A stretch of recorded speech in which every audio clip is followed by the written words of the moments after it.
Subscribe करें Hindi edu support channel को और इसके सामने दिए गए बेल आइकन को दबाना ना भूलें ताकि सबसे पहले आपको लेटेस्ट अपडेट मिलते रहे। विद्यार्थी मित्रांनो नमस्कार। जवळपास 2 महिन्याच्या अंतराने आपला हा संपर्क होतो आहे आणि तोही ऑनलाईन। आपल्या सर्वांना माहिती आहे की गेल्या 2-3 महिन्यापासून आपण एका जागतिक संकटामध्ये सापडलो आहे। आपलं राष्ट्रच नव्हे तर पूर्ण जागतिक स्तरावरती कोरोना व्हायरसच्या प्रादुर्भावामुळे आपण सर्व संकटात आलोय। आपण सर्वजण या संकटाशी मोठ्या धैर्याने तोंड देत आहे। आपल्याला माहिती आहे की गेल्या 17 मार्च पासून राज्य शासनाच्या निर्देशानुसार आपल्या विद्यापीठाने सर्व क्लासेस सस्पेंड केलेत आणि लॉकडाऊन हे टप्प्याटप्प्याने वाढवला गेलं। 25 मार्च पासून सुरू झालेलं लॉकडाऊन आता 3रा टप्पा सुरू आहे, तो जवळपास 17 मे पर्यंत। पुढली परिस्थिती कशी राहील, शासनाचे काय निर्देश येतील त्यानुसार विद्यापीठ आपली कार्यवाही करेल। 17 मार्च पासून लॉकडाऊन मध्ये असल्यामुळे पालकांच्या विद्यार्थ्यांच्या मनामध्ये अनेक प्रकारचे संभ्रम निर्माण झालेत। परीक्षा कशा होतील का, केव्हा होतील, निकाल कसे लागतील, केव्हा लागतील, पुढल्या वर्षीचे प्रवेश केव्हा होतील, या सर्व बाबीबाबत अनेक प्रश्न आपल्या मनामध्ये आहेत। गेल्या अनेक दिवसापासून अनेक स्टेक होल्डर सोबत मी संवाद साधायचा प्रयत्न केला। आज मी सकाळ वृत्त समूहाचं एक अभिनंदन करतो, आभार मानतो की त्यांनी हा प्लॅटफॉर्म आम्हाला उपलब्ध करून दिला। सर्वात महत्वाचा प्रश्न जो आता मेसेज मध्ये विद्यार्थ्यांकडून सुद्धा प्राप्त झाला आहे की विद्यार्थ्यांच्या परीक्षा, हे साहजिकच आहे। 17 मार्च पासून आपल्या विद्यापीठाच्या अंडर ग्रॅज्युएटच्या परीक्षा सुरू होणार होत्या। त्याच दिवशी लॉकडाऊन सुरू झाले। 31 मार्च पासून आपल्या पोस्ट ग्रॅज्युएटच्या परीक्षा सुरू होणार होत्या आणि एप्रिल महिन्यामध्ये पहिल्या किंवा दुसऱ्या आठवड्यामध्ये विद्यापीठाच्या काही शैक्षणिक विभागांच्या परीक्षा सुरू होणार होत्या, परंतु लॉकडाऊन मुळे त्या होऊ शकल्या नाही। आपल्या विद्यापीठाच्या बाबत जमेची बाजू म्हणजे अंडर ग्रॅज्युएटची परीक्षा ह्या 17 मार्च पासून सुरू होत असल्यामुळं अभ्यासक्रम संपले होते। 31 मार्च पासून पोस्ट ग्रॅज्युएशनच्या परीक्षा सुरू होत्या, तेही बहुधा अभ्यासक्रम संपले होते।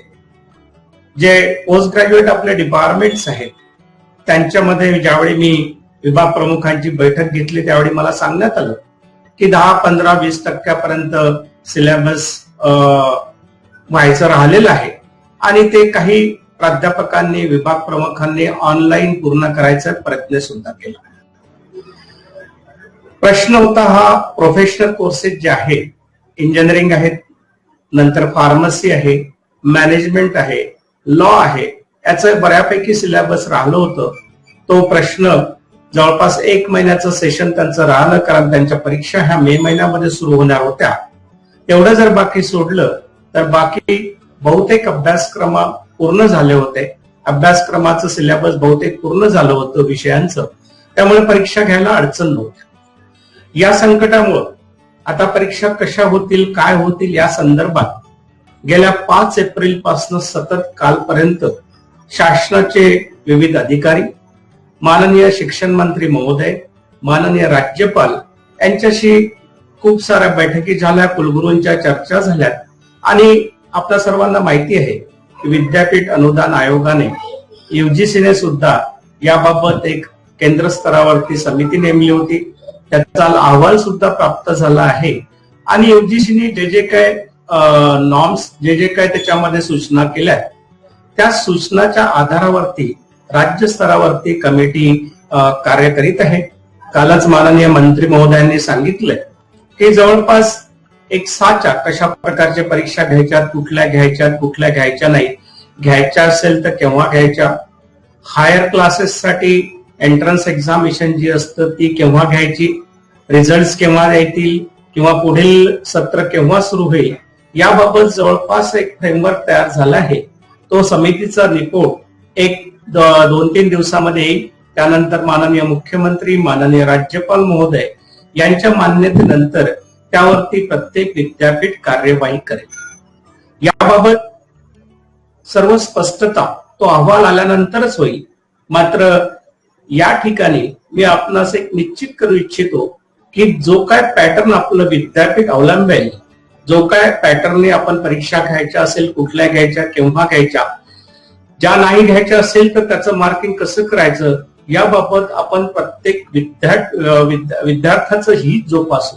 कुठल्याही विद्यार्थ्यांचा, तो शहरी भागातला असो, तो ग्रामीण भागातला असो, याचं नुकसान होणार नाही याची मात्र मी तुम्हाला निश्चित अशी एक आश्वासन देतो की जे काय आम्ही निर्णय घेऊ, जे काय आम्ही स्कीम इम्प्लिमेंट करू, ते विद्यार्थ्यांच्या हिताच्या दृष्टीनेच असेल.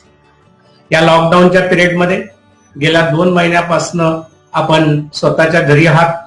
काही विद्यार्थी इथे औरंगाबादमध्ये अडकलेले आहेत, काही जिल्ह्याच्या ठिकाणी असतील, त्यांची काळजी विद्यापीठ घेत आहेत. जवळपास 135 विद्यार्थी जे स्पर्धा परीक्षेसाठी या ठिकाणी शहरामध्ये राहत होते, त्यांना जेवणासाठी काही शिधा अन्नधान्य आम्ही पुरवलं. आता राज्य शासनाने, आपल्यालाही माहिती असेल की जे अडकून राहिलेले विद्यार्थी आहेत त्यांना स्वतःच्या घरी जायची व्यवस्था राज्य प्रशासन करत आहे.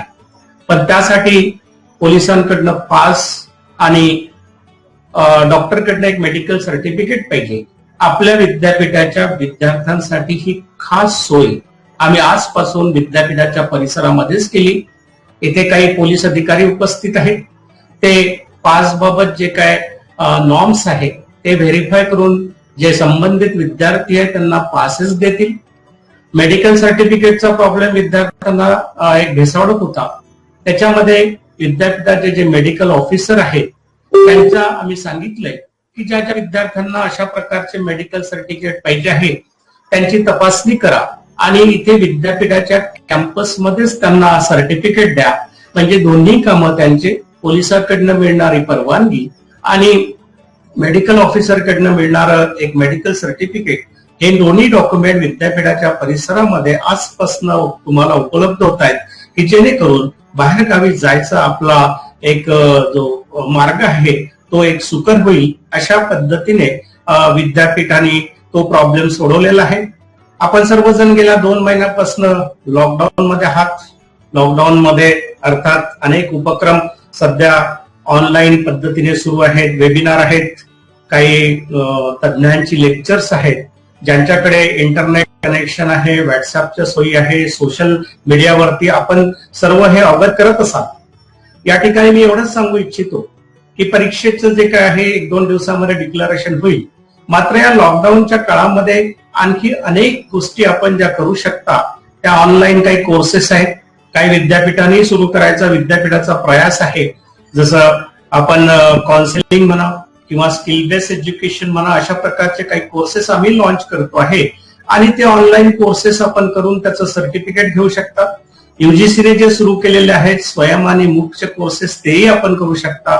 संशोधन करणारे जे विद्यार्थी आहेत, पीजीचे असो, एमफिलचे असो किंवा पीएचडीचे असो, त्यांना सर्व काही लिटरेचर हे गुगलवरती अवेलेबल आहे. त्यामधनं तुम्ही जाऊ शकता. दुसरं, ज्या स्पर्धा परीक्षा आहेत त्या हायर एज्युकेशनसाठी असो, त्याचं सुद्धा माननीय मंत्री महोदयांनी काल सांगितलंय की त्याचंही शेड्यूल एक 2-3 दिवसामध्ये डिक्लेअर होईल. की जसं आता एमएच्या परीक्षा आहेत, एमटेकच्या आहेत, एमफॉर्मच्या आहेत, काही लॉच्या परीक्षा आहेत ज्याला एक एंट्रन्स एक्झामिनेशन राहतं, त्या एंट्रन्स एक्झामिनेशनचं शेड्यूल सुद्धा डिक्लेअर होईल. त्याची तयारी तुम्ही घरी बसून करू शकता. अनेक संशोधन प्रकल्पावरती तुम्ही त्याच्यावरती वर्क करू शकता. अशा प्रकारचे अनेक उपक्रम. आणि या व्यतिरिक्त विद्यापीठाने एक फेसबुक लॉन्च केलेला आहे की त्या फेसबुकवरती असे आर्टिकल्स तज्ञांचे, प्राध्यापकांचे, इव्हन काही विद्यार्थ्यांचे, ते सिलेबस किंवा करिक्युलम सोबतच नव्हे तर त्या व्यतिरिक्त त्यांना काही ऍडिशनल नॉलेज असो नॉलेज बेस असो, स्किल बेस असो, इव्हन आम्ही अशा इन्स्ट्रक्शन दिल्या की काही त्यांचे हॉबीज आहेत, काही त्यांच्या आवडीनिवडी आहेत, काही एंटरटेनमेंट आहेत, अशा प्रकारचे प्रोग्राम सुद्धा रोज 2 ते 3 तास त्या फेसबुक पेजवरून प्रसारित होत आहेत. तुम्हाला सुद्धा मी आवाहन करतोय की मित्रांनो, हे जे संकट आलेलं आहे हे संकट म्हणून याला स्वीकारू नका, तर एक आव्हान म्हणून याला स्वीकारा आणि या काळामध्ये आपले काही जर छंद असतील ते आपण जोपासावे, आपलं स्किल कसं आणखी वाढेल त्या दृष्टीने प्रयत्न करावे, आपल्या आरोग्याची काळजी घ्यावी. आपल्याच नव्हे तर आपले कुटुंबीय आहेत, आपला परिवार आहे, या सर्वांना ज्या ज्या पद्धतीने होईल त्या त्या पद्धतीने मार्गदर्शन करावं. कारण आपण एक 18 ते 24-25 वर्षा गटातील विद्यार्थी आहात, मॅच्युअर्ड आहात, आपल्याला जाणीव आहे काय संकट आहे आणि कशा पद्धतीने त्याचा प्रादुर्भाव कमी करता येईल याचा समज आपल्याला आहे. तो शहरी भागात असो की ग्रामीण भागात असो, आपण त्या दृष्टीने प्रयत्न केले पाहिजे. कारण आपल्यापेक्षा आपले पालक कदाचित जास्त चिंतित असतील की आपल्या पाल्याच्या परीक्षा केव्हा होतील, त्यांचे निकाल कसे लागतील, पास झाल्यानंतर ग्रॅज्युएशन किंवा पोस्ट ग्रॅज्युएशन नंतर त्यांचं प्लेसमेंट कसं होईल, हे सर्व प्रश्न पालकांसमोर, एक पालक म्हणून मी ह्या सर्व बाबी समजू शकतो, हे त्यांच्या डोळ्यासमोर हे गंभीर प्रश्न उपस्थित होतात. मी पालकांना सुद्धा एक आव्हान करू इच्छितो की कुठल्याही प्रकारची चिंता करू नका. हे संकटातून आपण बाहेर पडल्यानंतर हे जे चॅलेंज आहे ते आपण ऍक्सेप्ट करू. विद्यार्थ्यांचं मनोबल कमी होऊ देऊ नका, आपलं मनोबल कमी होऊ देऊ नका. आम्ही असं डिसाईड केलंय, आम्ही असा निर्णय घेतलाय की प्रत्येक जिल्ह्यामध्ये विद्यापीठाच्या अंतर्गत जे 4 जिल्हे येत आहेत, औरंगाबाद आहे, जालना आहे, उस्मानाबाद आहे आणि बीड आहे, या 4ही जिल्ह्यामध्ये आम्ही काउन्सिलिंग ग्रुप तयार करतो आहे आणि विद्यार्थ्यांच्या ज्या ज्या काही समस्या असतील त्यांचं काउन्सिलिंग कशा प्रकारे करायचं, असा मध्ये युजीसीने आम्हाला एक पत्र पाठवलं होतं की घरी राहून काही विद्यार्थ्यांचं मनोबळ कमी झालेलं आहे, त्यांचा आत्मविश्वास कमी झालेला आहे. त्यामुळे आम्ही आमच्या जो सायकोलॉजी किंवा मानसशास्त्र विभाग आहे त्यांना एक इन्स्ट्रक्शन दिले आहे की या दृष्टीने सोशल मीडियावरती काही आर्टिकल्स, काही पीपीटीज, पॉवर पॉइंट प्रेझेंटेशन असे देता आले की जेणेकरून विद्यार्थ्यांचा एक आत्मविश्वास किंवा मनोबळ वाढेल. त्याच दृष्टीने हे प्रत्येक जिल्ह्यामध्ये आमचे काउन्सिलिंग सेंटर सुरू होतील आणि कोविड-19 नंतर किंवा या ड्युरिंग पिरियडमध्ये त्यांना प्लेसमेंट बद्दल, त्यांना एंटरप्रिनरशिप बद्दल, त्यांना हायर एज्युकेशन बद्दल सुद्धा आम्ही गायडन्स करू. अशा पद्धतीची स्कीम आम्ही हाती घेतलेली आहे. गेल्या 25 दिवसामध्ये जवळपास 25-30 ऑनलाईन मीटिंग्स मी घेतलेल्या आहेत.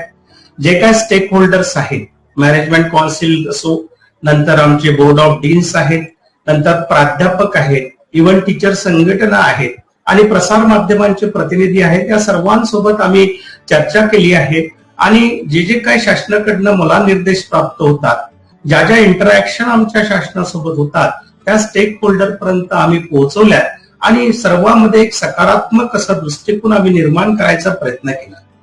विभाग प्रमुखांच्या बैठकीमध्ये जवळपास 66 ते 70 विभाग प्रमुख त्या दिवशी त्या बैठकीला होते, अधिकारी आणि विभाग प्रमुख. त्याच्यामध्ये आम्ही त्यांना सांगितले की सुट्या हा जाता जो लॉकडाऊनचा पिरियड आहे याच्यामध्ये वर्क फ्रॉम होम दिलेला आहे, याच्यामध्ये जर राहिलेलं काही सिलेबस असेल तर ते आपण ऑनलाईन प्रयत्न करा, पूर्ण करायचा. मला काही रिपोर्ट आलेले आहेत, काही प्राध्यापकांनी, विभाग प्रमुखांनी ते पूर्णही केले. कदाचित काही विद्यार्थ्यांकडे स्मार्टफोन नसतील किंवा ह्या सुविधा उपलब्ध नसतील तर त्यांना सुद्धा तो बेनिफिट कशा प्रकारे घेता येईल हे सुद्धा आपण प्रयत्न करा. आणि याही पलीकडे एक मी तुम्हाला सांगतोय की ज्यावेळी अशा परीक्षा घ्यायचा जर काही प्रश्न आला आणि 5-10% सिलेबस जर कम्प्लीट व्हायचं असेल, आम्हाला माहितीये की विद्यार्थी आता या मानसिकतेमध्ये नाही आहे की तो क्लासरूम मध्ये येऊन रेग्युलर क्लासेस करेल. अशा वेळी ते 5-10% सिलेबस वगळून जर परीक्षा घ्यायच्या झाल्या तर त्याच्यावरती आम्ही घेऊ की जेणेकरून विद्यार्थ्यांचं कोणतंही नुकसान होणार नाही. आमचे अनेक प्राध्यापक, विभाग प्रमुख त्याच्यावरती काम करत आहेत. संलग्नित महाविद्यालयांचे प्राचार्य, प्राध्यापक यांच्या सुद्धा अनेक चांगल्या प्रकारच्या संकल्पना येत आहेत. प्रयत्न करतो आहे मी त्यांना त्या मीटिंगमध्ये एक आव्हान केलं होतं की ठीक आहे, परीक्षा, निकाल, प्रवेश वगैरे हे विद्यार्थ्याच्या रुटीन बाबी आहेत.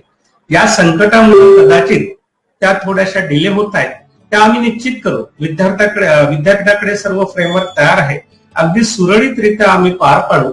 मात्र त्यानंतर कोविड-19ची जी परिस्थिती आहे ती मात्र अधिक गंभीर व्हायची शक्यता आहे. आरोग्याचे प्रश्न राहतील, देशाची इकॉनॉमी आर्थिक परिस्थिती ढासळलेली असेल, विद्यार्थ्यांसमोर कदाचित अनेक समस्या असतील. या दृष्टीने प्राध्यापकांनी विचार करून त्याला कशा पद्धतीने ऍड्रेस कराव्यात. खूप सारे आर्टिकल्स आमच्याकडे आलेले आहेत. आम्ही सांगितले की त्याच्यावरती संशोधन करा. संशोधन म्हणजे नुसतं काही सायन्स आणि टेक्नॉलॉजीज मध्ये नव्हे, तर ह्युमॅनिटीज असो, सोशल सायन्स असो, कॉमर्स मॅनेजमेंट असो, सर्व दृष्टीने प्राध्यापक म्हणजे एक समाजातला इंटेलेक्च्युअल एक अकॅडमिक असा घटक आहे. त्याच्याकडनं समाजाच्या खूप साऱ्या अपेक्षा आहेत. या अपेक्षा पूर्ण करायसाठी त्यांनी एक इंटेलेक्च्युअल थॉट देऊन काहीतरी अशा स्कीम दिल्या पाहिजेत की कोविड-19 नंतरचे जे इफेक्ट आहेत. आम्ही तुम्हाला सांगितलंय की हे संकट आहे, परंतु आम्ही ते संकट म्हणून जाणत नाही, तर आम्ही ते चॅलेंज म्हणून ऍक्सेप्ट केलेलं आहे आणि विद्यापीठ त्या चॅलेंजला फेस करण्यासाठी, तोंड देण्यासाठी तयार आहे. अशा पद्धतीचं आम्ही प्राध्यापकांना आव्हान केलं. एक चांगल्या प्रकारच्या स्कीम त्यांच्याकडनं येत आहेत आणि त्याच्यावरती आम्ही वर्कआउट करत आहोत. एक युजीसीच्या गाईडलाईन्स जर आपल्यापैकी काही लोकांनी वाचल्या असतील तर कोविड-19 नंतरची शैक्षणिक पद्धती कशी असावी याच्यावरती सुद्धा तज्ञांचा एक विचार सुरू आहे. आपली ही जी कन्व्हेन्शनल टीचिंग पद्धती आहे ती क्लासरूम मध्ये आलेच पाहिजे, परीक्षा ह्या लेखी स्वरूपात दिल्याच पाहिजे आणि अशा प्रकारचे संकट. कारण मित्रांनो, मी परत तुम्हाला सांगतो की लॉकडाऊन संपलं म्हणजे कोरोनाची भीती संपलेली नाही. लॉकडाऊन कदाचित उठवल्या गेल्यानंतर आपल्याला सर्व प्रिकॉशन, जे शासन म्हणतं की मास्क लावून यावं, हात स्वच्छ धुवावे, एक सोशल डिस्टन्स आपण ठेवावं, अशा पद्धतीने आणि जास्तीत जास्त मुवमेंट अशा कमी कराव्यात, जिथे आवश्यक असेल तिथेच जावं, ह्या प्रिकॉशन आपल्याला घेणं आवश्यक आहे. लॉकडाऊन उठल्यानंतर सुद्धा 1 ते 1.5 वर्ष हे आपल्याला खूप साऱ्या ह्या काळजी घ्यायच्या आहेत आणि अशा वेळी विद्यार्थ्यांचं शैक्षणिक नुकसान होऊ नये म्हणून आपण काहीतरी नवीन शैक्षणिक पद्धती अंमलात आणता येईल का, याबाबत सुद्धा विचार करणं सुरू आहे. माननीय मंत्री महोदयांच्या बैठकीमध्ये याची चर्चा झाली. विभाग प्रमुखांची जी ऑनलाईन बैठक आम्ही घेतलेली आहे त्यावेळी आम्ही त्यांना सांगितले की कोविड-19, after covid what should be academic or this education system, त्या पद्धतीने सुद्धा थॉट द्या. आम्ही त्यांना एक सांगितलं की आपल्या कंटेंटमध्ये 20 ते 40% कंटेंट हे ऑनलाईन पद्धतीने असायला पाहिजे आणि त्याची तयारी आतापासून आपण करणं आवश्यक आहे की जेणेकरून प्रत्येक विद्यार्थ्याला प्रत्येक दिवशी वर्गामध्ये किंवा प्रॅक्टिकल क्लासमध्ये याची आवश्यकता राहणार नाही. एक मुवमेंट्स त्याच्या कमी होतील.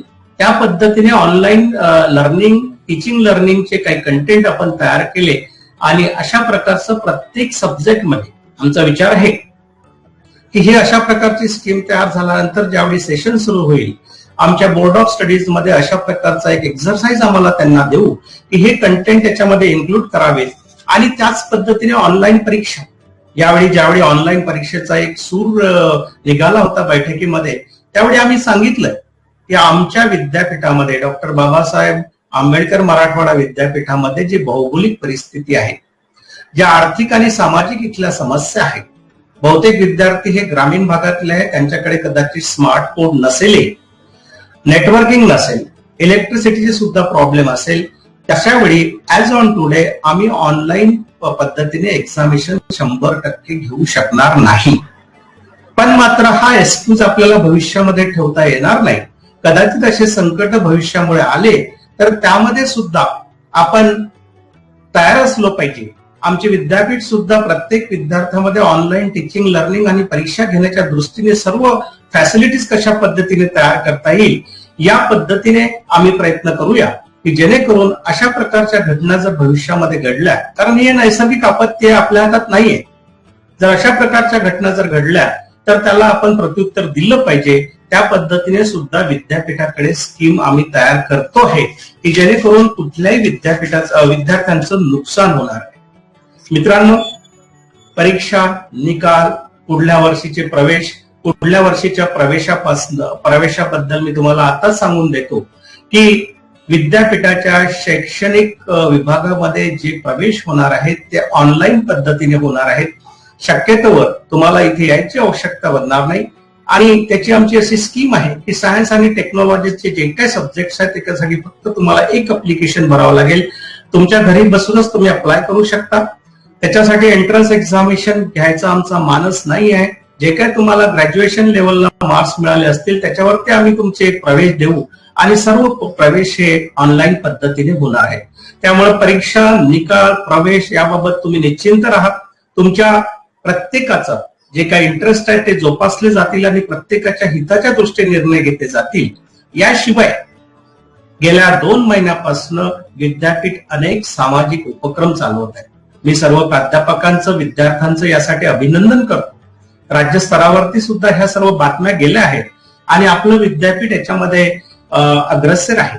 NSSचे विद्यार्थी जे आहेत त्यांचं मी तर विशेष अभिनंदन करेल की पहिल्या दिवशी पासनं, लॉकडाऊन सुरू झाल्यापासनं NSSचे विद्यार्थी, जे प्रोग्राम कोऑर्डिनेटर्स आहेत ते ही आपली समाजाला सेवा देत आहेत, आपला जीव धोक्यात घालून. मी स्वतः कलेक्टर ऑफिसला बघितलं की आपल्या महाविद्यापीठाचे 2 विद्यार्थी सकाळपासून तर संध्याकाळपर्यंत हेल्पलाईन वरती बसले होते. जे काय वृद्ध लोक आहेत, जे काय फिजिकली डिसेबल्ड आहेत, जे बाहेर जाऊ शकत नाही, त्या हेल्पलाईन नंबरवरती कॉल करून विद्यार्थी त्यांना जे आवश्यक आहे, मेडिसिन असो, भाजीपाला असो, किराणा असो, हे पोहोचवतात. एक इन्स्ट्रक्शन ब्राउचर आपण NSSच्या वतीनं आणि दीनदयाल केंद्राच्या वतीनं आपण प्रकाशित केलेलं आहे की जेणेकरून प्रत्येक विद्यार्थ्याला काय आपण प्रिकॉशन्स घ्यावा याबद्दलची माहिती मिळेल. NSS द्वारा बचत गटाच्या साह्याने इव्हन विद्यापीठातील जे नॉन टीचिंग महिला कर्मचारी आहेत, ज्यांच्याकडे शिलाईची व्यवस्था आहे, शिलाई मशीन आहे, त्यांच्याकडे आम्ही मास्क बनवण्याचं जवळपास 3000 मास्क आपण बनवलेत. काही ग्रामीण भागामध्ये वितरणही करण्यात आलेलं आहे. 5000 लिटर सॅनिटर बनवण्याचा प्रकल्प आपण हातात घेतला आहे. केमिकल टेक्नॉलॉजी आणि मला वाटतं बॉटनी डिपार्टमेंटच्या सौजन्यानं हा प्रकल्प आम्ही चालवतो आहे. प्रोटोटाईप व्हेंटिलेटर बनवण्याचाही प्रयास सुरू आहे. करोना टेस्टिंग लॅबचं आपला प्रोजेक्ट आहे. कदाचित या 8-10 दिवसामध्ये तो सुरू व्हायची शक्यता आहे. त्या लागणारी इन्स्ट्रुमेंट अवेलेबल नसल्यामुळे ते अमेरिकन मधनं आम्ही मागितले आहेत. इथल्या माननीय जिल्हाधिकाऱ्यांनी CSR मधनं जवळपास 1,60,00,000 रुपये त्यासाठी आपल्याला CSR मधनं फंड दिलेले आहेत. तसंच उस्मानाबाद उपपरिसरामध्ये सुद्धा आपण एक करोना टेस्टिंग लॅब सुरू करतो आहे. तिथल्याही जिल्हाधिकाऱ्यांनी विद्यापीठाला जवळपास 70 लाखाची इन्स्ट्रुमेंट मिळवून दिली. तेही सेंटर एक 10-15 दिवसामध्ये सुरू व्हायची शक्यता आहे. हे 2 सेंटर कदाचित ही सेंटर सुरू झाली तर महाराष्ट्रातलंच नव्हे तर देशामधलं आपलं एक पहिलं विद्यापीठ असेल की जिथे 2 करोना टेस्टिंग लॅबोरेटरीज आहेत. महाराष्ट्रातल्या काही विद्यापीठांनी सुरू केले आहेत. माननीय मंत्री महोदयांनी प्रत्येक विद्यापीठाला हे करोना टेस्टिंग सेंटर सुरू करायला सांगितले. कारण ही आपत्ती फक्त 1-2 दिवसाची नाही आहे, हे लॉंग टर्म आहे. अशा प्रकारचे सेंटर्स समाजाच्या सेवेसाठी विद्यापीठामध्ये सुरू झाले पाहिजेत, अशा प्रकारची भावना मंत्र्यांनी सांगितली होती आणि त्याला चांगला एक प्रतिसाद सुद्धा मिळालाय. ऑटोमाइज सॅनिटायझर सुद्धा आम्ही इथे बनवलंय. आपल्या दीनदयाल उपाध्याय जे कौशल केंद्र आहे त्यांनी हे बनवलंय. त्याच्या व्यतिरिक्त आणखी काही इन्स्ट्रुमेंट्स आम्ही इथे बनवतो की जेणेकरून लॉकडाऊन नंतरचा जो पिरियड आहे तिथे जास्त इन्फेक्शनचा प्रसार होणार नाही. विद्यापीठातील सर्व प्राध्यापक, कर्मचारी त्यांचंही मी अभिनंदन करतो की त्यांनी आपले 1 दिवसाची सॅलरी जवळपास 17,75,000 रुपये माननीय मुख्यमंत्री सहायता निधीस दिले.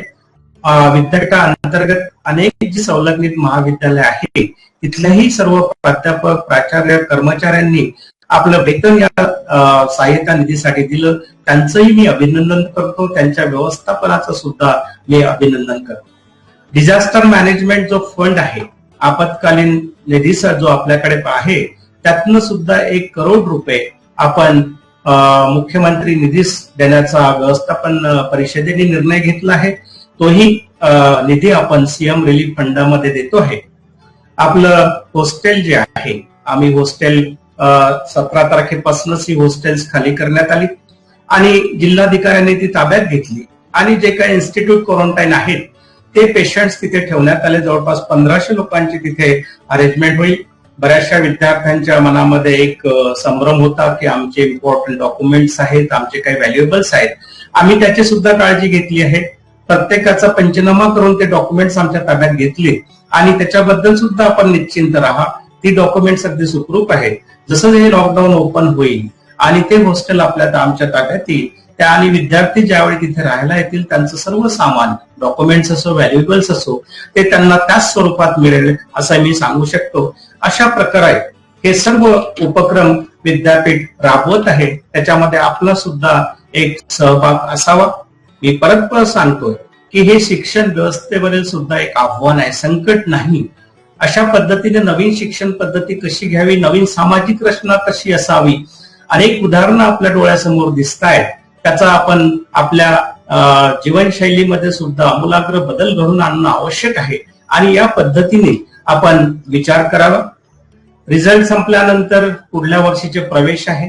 गेल्या 4 वर्षापासून पीएचडी एंट्रन्स एक्झामिनेशन झाली नाही. आमचा तो डिसेंबर जानेवारी मध्ये घ्यायचा प्रयास होता. आता आम्ही मे जून मध्ये घेणार होतो, पण कोविड-19 मुळे आम्ही घेऊ शकलो नाही.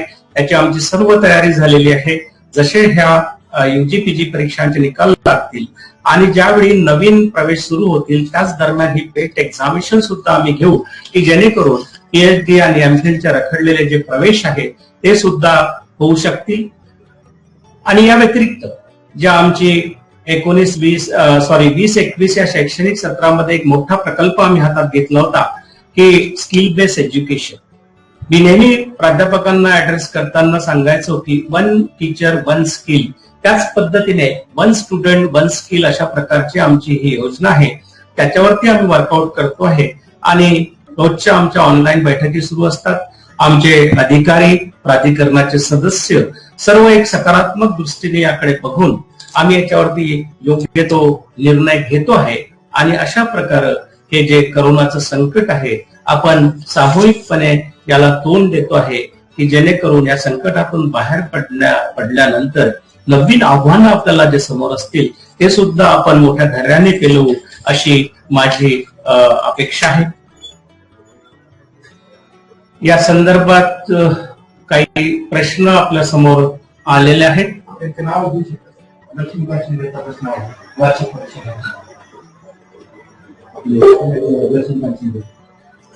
श्री सदाम शेख यांचा एक प्रश्न आहे की 2 दिवसात एक्झाम टाइम टेबल आल्यानंतर लगेच एक्झाम होईल, मग आता का आणखी पुढे जातील सर?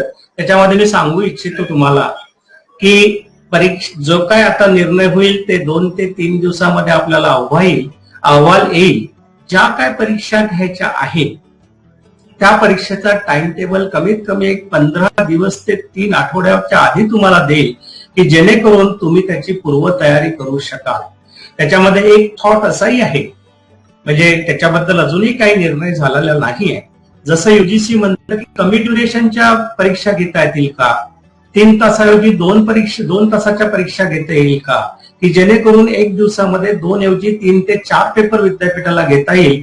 त्या संदर्भात सुद्धा आम्ही विचार करतो आहे आणि शासनाचे जे निर्णय येतील ते आम्ही तुमच्या समोर ठेवूच.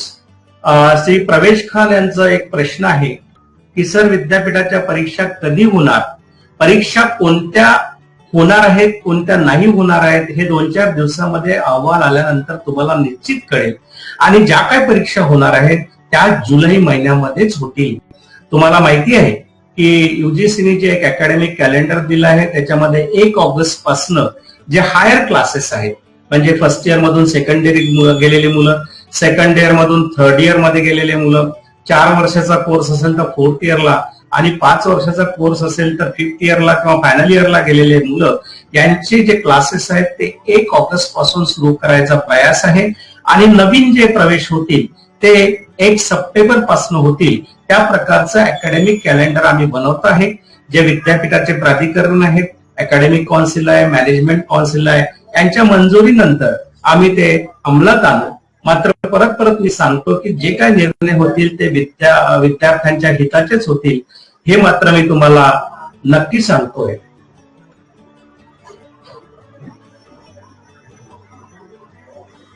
एक्झाम कधी आहे हे प्रतीक्षा पवारांनी विचारलंय, त्यांच्याबद्दल मी तुम्हाला सांगितलंय. पुढील वर्षाचे शैक्षणिक कॅलेंडर बिघडणार नाही याची आपणास काळजी घ्यावी लागेल, ते सुद्धा आम्ही घेतो आहे. आणि पुढलं वर्ष जास्त अफेक्ट होणार नाही त्यासाठी आम्ही काही मंत्री महोदयांना परवाही जी बैठक झाली आमची, त्याच्यामध्ये आम्ही स्कीम्स दिल्या आहेत आणि ते त्यांनी अप्रिशिएट केलं आहे की जेणेकरून पुढल्या वर्षी विद्यार्थ्यांवरती जास्त बर्डन येणार नाही. त्याबाबतच्या फारसा खुलासा किंवा जास्त काही मी तुम्हाला या प्रसंगी सांगू इच्छित नाहीये, कारण तो एक पॉलिसी डिसिजन आहे आणि असे धोरणात्मक डिसिजन हे शासनाने डिक्लेअर केलेले आवश्यक असतं आणि त्याचं डिक्लेरेशन काही प्रमाणामध्ये माननीय मंत्री महोदयांनी काल तुम्हाला सांगितलं आणि अहवाल आल्यानंतर परत अशाच प्रकारचा असा एखादा ऑनलाईन आपल्यासोबत इंटरॅक्शन करायचा आम्ही प्रयत्न करू. त्याच्यामध्ये सुद्धा त्याची सविस्तर माहिती आपल्याला आम्ही द्यायचा प्रयत्न करू. बाकी तर काही असं मला प्रश्न दिसत नाहीये त्याच्यामध्ये.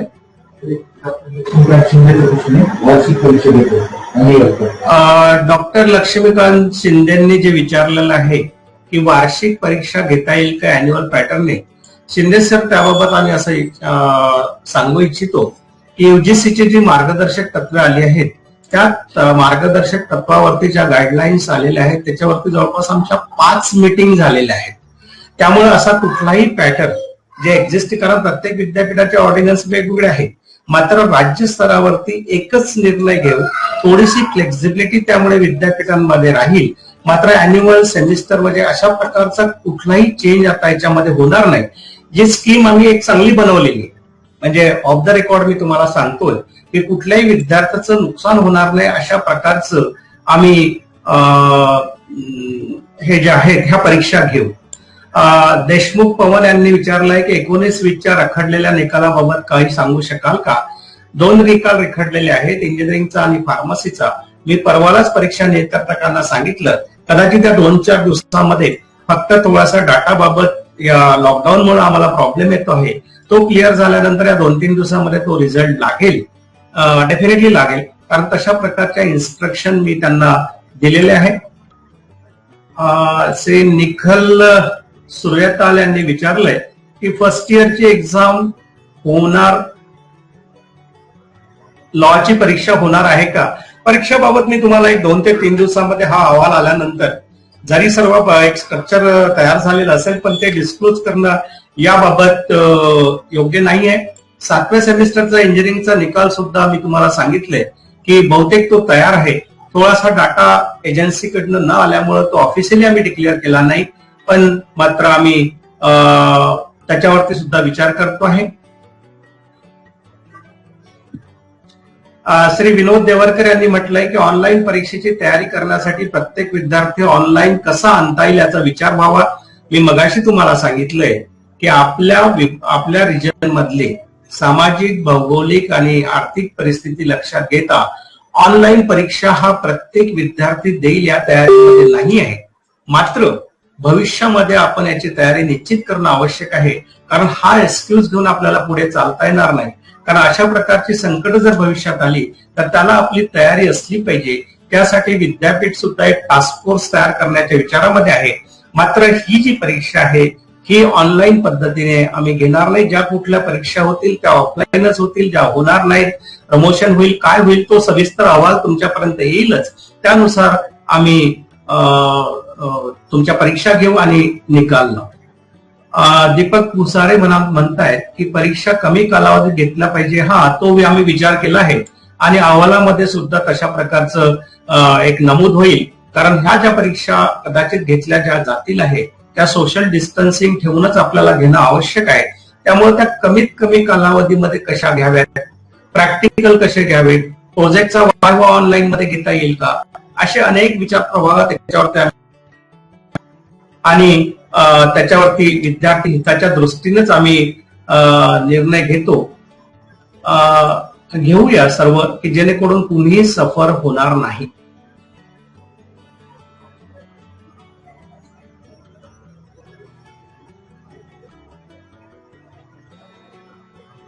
सेट एक्झामिनेशन बाबत प्रज्ञा गायकवाडांनी विचारलेलं आहे. तर सेट एक्झामचं सुद्धा शेड्यूल जो काय आता अहवाल येईल विद्यापीठासाठी तेव्हाच डिक्लेअर होईल. कारण आमच्या प्रत्येक मीटिंगमध्ये सेट एक्झामचे कमिशनर हजर असायचे आणि माननीय मंत्री महोदयांनी त्यांना सुद्धा सूचना दिलेल्या आहेत की सेट एक्झामचं शेड्यूल सुद्धा तुम्ही याच अहवालामध्ये द्या की जेणेकरून 2-3 दिवसामध्ये हे पूर्ण पिक्चर समाजासमोर येईल आणि जो एक संभ्रम आहे परीक्षाबद्दल तो राहणार नाही असं मला वाटतंय. उत्कर्ष देशमुखांनी विचारलाय की काही निवडक वर्षातील विद्यार्थ्यांना पुढील वर्गात प्रमोट केले जाणार आहे की याबद्दल मार्गदर्शन अपेक्षित.